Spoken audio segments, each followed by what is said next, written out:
Bienvenidos a la capacitación en seguridad y salud en el trabajo.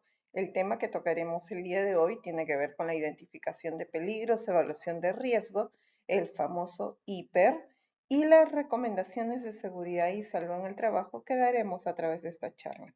Mi nombre es Sonia Altamirano, ingeniero de seguridad con más de 20 años de experiencia. Aquí estaré a cargo de esta capacitación. Gracias. Es muy importante que todos nosotros sepamos de que cuando hablamos de peligros, de riesgos, lo que busca la normativa básicamente es darnos una sensibilización de qué tan importante es poderlos identificar. ¿Qué es un peligro? La bibliografía dice que es fuente, acto, situación que puede causar daño. Exacto. Peligro es todo lo que te puede causar daño. ¿Qué te causa daño? Un exceso de velocidad, el mismo vehículo, el ruido, ¿ok? El entorno, la actividad. Entonces siempre vamos a estar expuestos a peligros y eso es lo que nosotros tenemos que identificar. Aquellas situaciones en las cuales nos vamos a poner en peligro y podamos manejar la situación. Ahora, también es importante que sepamos cómo diferenciar, ¿no? Una cosa es el peligro, que es la fuente, el origen del daño, quién te ocasiona el daño, pero es muy importante que también sepamos qué es un riesgo. La definición dice es la posibilidad de sufrir determinado daño derivado del trabajo. Exacto. Es la posibilidad, no todas las personas vamos a ser susceptibles a sufrir ese daño. Algunas bibliografías también le dicen que es la probabilidad de que ese peligro ocurra. Y exacto, ¿no? Nosotros podemos tener diversos tipos de situaciones en las cuales enfrentamos día a día. El levantar a una persona, el trasladar a una persona, también involucra un riesgo, ¿no? El riesgo de que si lo hago mal, ¿qué podría pasar?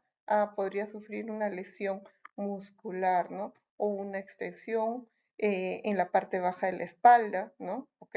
Entonces, existe siempre posibilidades, ¿no? Si un vehículo está a excesiva velocidad, existe la posibilidad de que sufra un impacto, ¿no?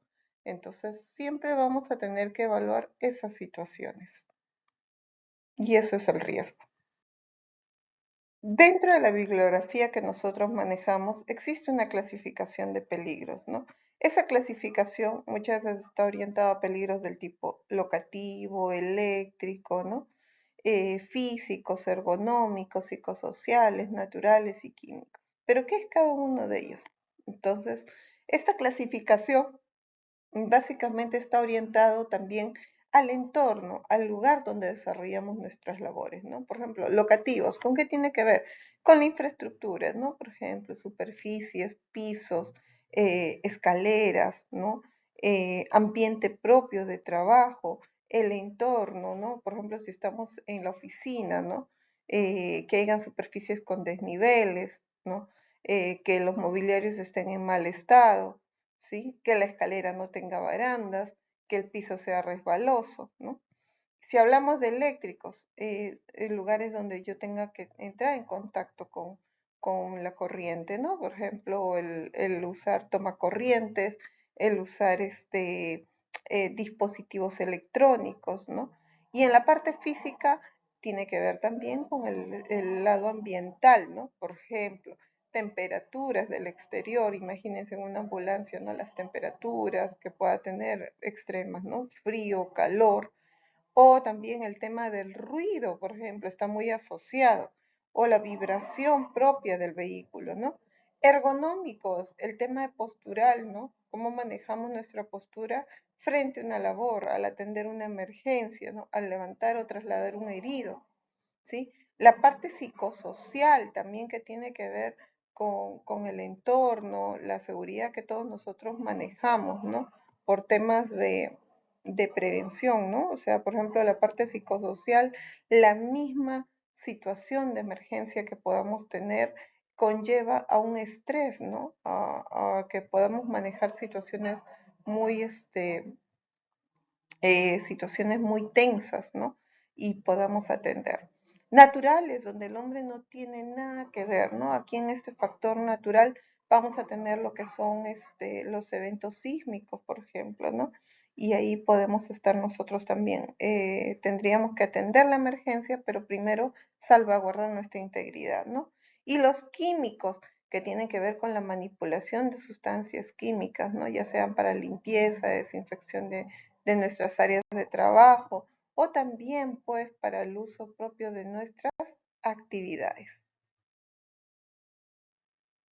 Una vez teniendo las definiciones de lo que es un peligro y un riesgo, es importante que todos nosotros podamos identificar aquellas situaciones en los entornos en las cuales nos encontramos. Por ejemplo, aquí en la zona de tránsito vemos a un personal médico que sufre, ¿no?, una caída por un piso mojado. ¿Puede pasar? Sí. ¿Qué tipo de peligro es? Locativo, ¿no? Por ejemplo, vemos aquí una persona que se tropieza por un cajón abierto y está a punto de caer, ¿no? ¿Qué peligro es? Locativo, ¿no? O también podemos ver a una persona que está aquí haciendo una labor y tiene la espalda flexionada o una postura inadecuada. ¿Qué tipo de peligro es? Ergonómico, ¿no? Entonces, existen estas posibilidades. Yo tengo que evaluar siempre qué condiciones puedo tener, ¿no? También vemos, por ejemplo, una persona que está bajando las escaleras, un peligro del tipo locativo, ¿no? Entonces, o por ejemplo, vemos en el piso, ¿no? Conexiones eléctricas, ¿no? Locativo y eléctrico. Entonces, es la forma que nosotros vamos a tener que identificar aquellas situaciones donde podemos estar expuestos a condiciones peligrosas, ¿no? Y eso es lo que buscamos siempre, ¿no? A través de la capacitación, la sensibilización, que las personas podamos observar. Mientras más personas somos, tenemos una mayor visión sobre los peligros y riesgos que hay en el entorno de trabajo. Como les decía en la diapositiva anterior, los peligros del tipo locativo tienen que ver con el entorno, ¿no?, el lugar donde desarrollo la actividad. ¿Qué podría pasarnos? Bueno, podríamos tener caídas al mismo o distinto nivel, ¿no? Ya sea transitando en una superficie, en una emergencia, puedo sufrir un tropezón, una caída, o también al distinto nivel, de repente trasladando a una persona, ¿no? Por unas escaleras, o también al subir o bajar de la ambulancia, ¿no?, durante la emergencia. Caída de objetos desprendidos, también puedo tener objetos desprendidos de la misma ambulancia, ¿no?, que puedan caer mientras atendamos la emergencia. Cortes y golpes con objetos y herramientas de material punzante, ¿no? La misma manipulación, ¿no?, de los equipos que yo pueda tener también pueden ser parte de un peligro del tipo eléctrico. ¿Qué recomendaciones de seguridad? Muy importante, siempre hay que respetar las señalizaciones de advertencia, ¿no? Puede haber una señal de piso mojado, ¿no? Tengo que tomar mis precauciones. Siempre hay que mantener los cajones cerrados, ¿no?, en el lugar de trabajo. Organizar siempre mi espacio de trabajo, ¿no?, para evitar de que se haya acumulación innecesaria. Hay que verificar que dentro de la parte interna, ¿no?, de la ambulancia cuente con revestimientos para evitar cortes, ¿no? Hay que siempre inspeccionar y utilizar, antes de utilizar nuestras herramientas manuales, ¿no?, que estén en buenas condiciones, ¿ok? Hay que también siempre utilizar herramientas que estén en buen estado, y si están en mal estado hay que desecharlas, ¿no?, y entregarlas a la administración para su cambio. El mantenimiento de las ambulancias siempre tiene que ser realizado por personal calificado para que podamos poder conservar el buen estado de todas sus partes y evitar así algún accidente. El peligro mecánico. ¿Cuándo se presenta? En el mismo uso del vehículo ya es un peligro del tipo mecánico, ¿no? Y ahí podemos tener accidentes de tránsito. ¿Qué recomendaciones de seguridad? Bueno, siempre es importante, el piloto debe respetar las reglas de tránsito. Siempre todo el personal que vaya en la ambulancia a utilizar su cinturón de seguridad. Es importante recibir la capacitación en manejo defensivo de vehículos. Hay que verificar siempre la posición de los retrovisores, espejos, el funcionamiento de limpiaparabrisas, las luces, las bocinas y las sirenas de emergencia. Esta verificación siempre tiene que ser previa al uso. Hay que asegurarnos de que el vehículo tenga su mantenimiento preventivo al día. Si estamos tomando alguna medicación y voy a conducir el vehículo y esto me podría producir alguna fatiga o somnolencia, hay que ponerlo en conocimiento. También es importante siempre utilizar dispositivos de manos libres para poder tener alguna comunicación con el exterior.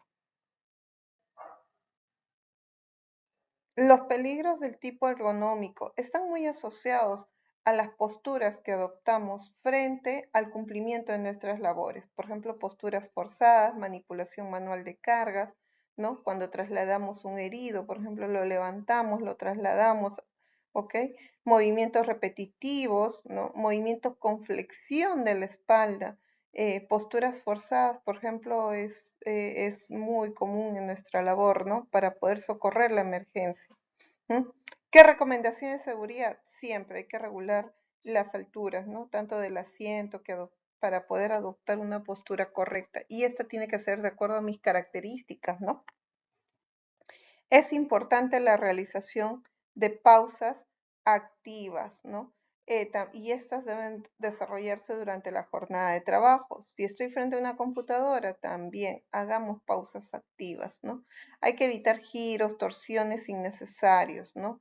Hay que siempre estar capacitado en la técnica correcta de la manipulación de cargas, enfermos, el uso de camillas, es importante utilizar estas ayudas mecánicas para poder trasladar un paciente, un herido, ¿sí? Hay que manipular siempre con una técnica adecuada y correcta para levantar y transportar a una persona, ¿no? Es importante siempre no mantener una postura forzada más de 50 minutos, ¿ok? Cambiemos de la postura, hagamos una pausa, tratemos de evitar esas posturas forzadas. Si por la emergencia necesito hacerlo, también evitemos de que sea prolongado. Hagamos cambios, turnos. Los peligros del tipo eléctrico. Estas están asociadas donde yo tenga un equipo electrónico que tenga que entrar en contacto con instalaciones eléctricas, tener tomacorrientes, ¿no? Que puedan generarse sobrecargas, cortocircuitos, ¿no? Infraestructura, básicamente. ¿Qué recomendaciones de seguridad? Es muy importante tener en cuenta siempre que las instalaciones tienen que estar en buen estado y para ello hay que asegurarnos que todas cuenten con una puesta a tierra o una toma a tierra, ¿sí? Nunca hay que desconectar los aparatos tirando el cable. No realicemos sobrecargas eléctricas en los tomacorrientes. Hay que evitar limpiar cualquier tipo de equipo mientras estén conectados. Eso es importantísimo. Y si verificamos algún desperfecto, no intentemos reparar, no es parte de mis funciones. Siempre tengamos en cuenta de que estos tipos de acciones tienen que ser realizados por una persona especializada. Los peligros del tipo físico que están asociados con el entorno, ¿no? Un peligro del tipo físico tiene que ver con el ruido excesivo que puede haber del exterior, las temperaturas extremas, la vibración que podría generar el propio vehículo. ¿Y qué consecuencias tiene eso en mi salud? Básicamente la fatiga visual, las cefaleas, la falta de concentración, las lesiones musculares por la vibración excesiva de vehículo, ¿no? O podemos también tener la fatiga, la somnolencia, ¿no? Por las temperaturas que puedan haber. O también podríamos tener la pérdida de nuestra capacidad auditiva, ¿no? Por el ruido excesivo. Entonces es importante que tengamos ciertas recomendaciones de seguridad en estos casos, ¿no? Por ejemplo, ¿qué te recomendamos siempre? Ante un ruido excesivo, toda persona que esté expuesta al ruido tiene que someterse, ¿no? A lo que son controles periódicos de audición, ¿no? ¿Para qué? Para evitar de que haya un deterioro y no se tomen las acciones correctivas, ¿no? Y preventivas. El vehículo siempre tiene que estar sometido a un mantenimiento preventivo, sobre todo aquellas partes que puedan generar un ruido continuo, ¿no? Como es el motor del vehículo. Y para ello también es importante mínimo una vez al año hacer un monitoreo de ruido. Nosotros lo conocemos como la dosimetría, que es el ruido que percibe el colaborador mientras está dentro de la ambulancia, para así evitar de que ocurra una pérdida gradual y que la intensidad del ruido sea superior al permitido, ¿no? Entonces tengamos en cuenta ello. También hay que mantener las ventanas cerradas, ¿no? Para poder conseguir que se reduzca el ruido del exterior, ¿no? Y de las sirenas. Entonces, cuando tengamos estas situaciones, asegurémonos, las cabinas son insonorizadas, lo cual permite que el nivel del ruido externo sea menor que se pueda percibir. Con respecto a las temperaturas extremas, ¿no? Ahí también tenemos que tener en cuenta que existen lugares donde yo pueda estar con excesiva calor o excesivo frío, ¿no? Entonces, en esos casos es importante también tener en cuenta que se tiene que hacer siempre una ventilación adecuada, ¿no? Del vehículo, ¿sí? También es importante el uso de la ropa adecuada en función a las condiciones que podamos tener. Y también es muy importante que sepamos que los sistemas de climatización con los cuales contamos, ¿no? Tanto en las ambulancias, en las oficinas, sean usados de manera adecuada. Estos peligros del tipo físico, uno que también es importante que conozcamos, tiene que ver con la vibración, ¿no? Aquí el asiento del vehículo, si no tiene un mantenimiento preventivo adecuado, podamos sufrir pues algún tipo de vibración continua y esto generar algún tipo de daño en la parte baja de nuestra espalda, ¿no? Es por eso que siempre hay que verificar la amortiguación, ¿no? Del asiento y esto es revisado en los mantenimientos preventivos. Hay que mantener una postura adecuada durante la conducción y en el mantenimiento preventivo asegurarnos que revisen la amortiguación y la suspensión de las ambulancias. También el factor psicosocial es muy importante que lo tengamos en cuenta. Siempre existe el potencial riesgo. Las personas estamos expuestas, sobre todo ustedes que trabajan atendiendo emergencias, a este factor. ¿Con qué tiene que ver? Con nuestras condiciones laborales, ¿no? Que puedan presentarse para poder desarrollar nuestras actividades con normalidad, ¿no? Lamentablemente en nuestro sector esto es constante, convivimos diariamente con situaciones de alto potencial, ¿no? Donde atendemos emergencias, por lo tanto es importante siempre cuidar nuestra salud mental. ¿Qué recomendaciones? Siempre programemos actividades que permitan nuestra distracción, ¿no? También es importante generar estrategias que nos permitan adaptarnos a la organización con la cual vengo trabajando. Hay que mantener un ambiente siempre de trabajo seguro y saludable. Respetemos nuestros horarios de almuerzo, descansos autorizados. Eso es muy importante, señores. Antes de finalizar, quiero comentarles, la labor que ustedes desarrollan es una labor muy importante y de bastante cuidado, ¿no? Mejor que yo, ustedes lo saben, que conviven con estas situaciones día a día. Es por eso que les pido que se cuiden mucho, que respeten las normas. Manejamos dentro de la organización un reglamento interno de seguridad. Leámoslo, revisémoslo donde podamos encontrar un mayor detalle sobre las medidas de prevención. Quiero agradecerles su debida atención a esta capacitación. Que tengan un excelente día. Gracias.